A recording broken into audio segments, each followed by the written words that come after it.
मेहमान का स्वागत। एक गांव में एक ब्राह्मण रहता था, बहुत धार्मिक और बहुत उदार। उसने शास्त्रों में पढ़ा था, अतिथि देव के समान होते हैं, यानी मेहमान भगवान के समान होते हैं। इसी वजह से कोई भी उसके दरवाजे पर आ जाता, वो उसे खाना खिलाए बिना नहीं जाने देता। जैसे जैसे उसका अतिथि सत्कार बढ़ता जा रहा था, उसकी पत्नी का क्रोध भी बढ़ता जा रहा था, क्योंकि उसे परेशानी ये थी कि वो खाना पकाए तो कैसे। ब्राह्मण का दिल जितना बड़ा था, उसकी आय उतनी बड़ी नहीं थी।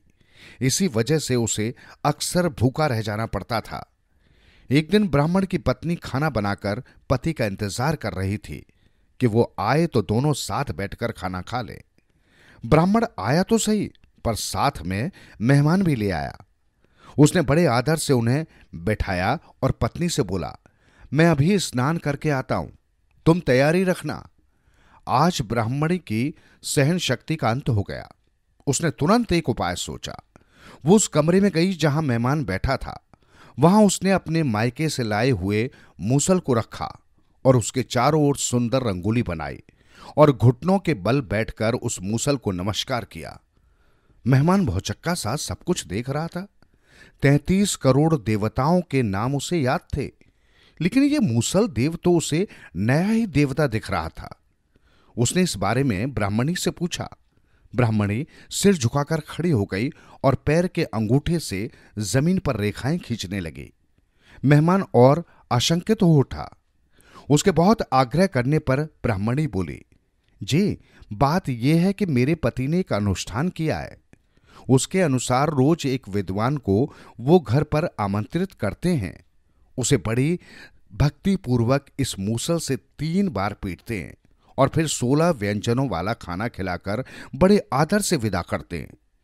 आपने सुना नहीं, वे कहकर गए हैं कि मैं उनके स्नान करके आने तक सब तैयार रखूं।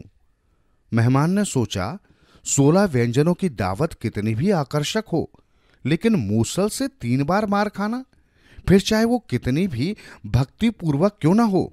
बाप रे बाप! ये सोचकर वो अपनी जान बचाकर भागने लगा। इतने में ही ब्राह्मण स्नान कर लौटा। मेहमान को कमरे में नहीं पाया तो उसने पत्नी से पूछा। पत्नी सिर झुकाकर खड़ी हो गई। ब्राह्मण को कुछ शक हुआ। उसने डांट कर पूछा तो पत्नी ने कहा, जी, बात यह है कि आपके मेहमान ने कोई अनुष्ठान किया है। उसके लिए वो ये मूसल घर ले जाना चाहते थे, पर मैं भला ये मूसल कैसे दे दूं? मैं जब जब इस मूसल को देखती हूं तो मुझे मेरी मां की याद आती है।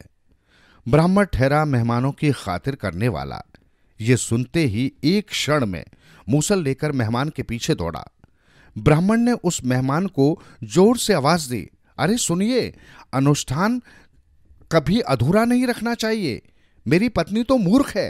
रुकिए रुकिए, अनुष्ठान। ये सुनकर तो मेहमान और भी तेज भागने लगा।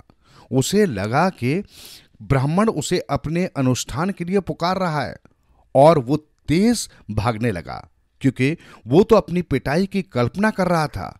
उसने आसपास के लोगों को भी इस बात की सूचना दे दी, और क्योंकि वहां सभी अपने को विद्वान मानते थे, इसलिए दूसरे दिन से लोगों ने ब्राह्मण के साथ उसके घर जाना बंद कर दिया।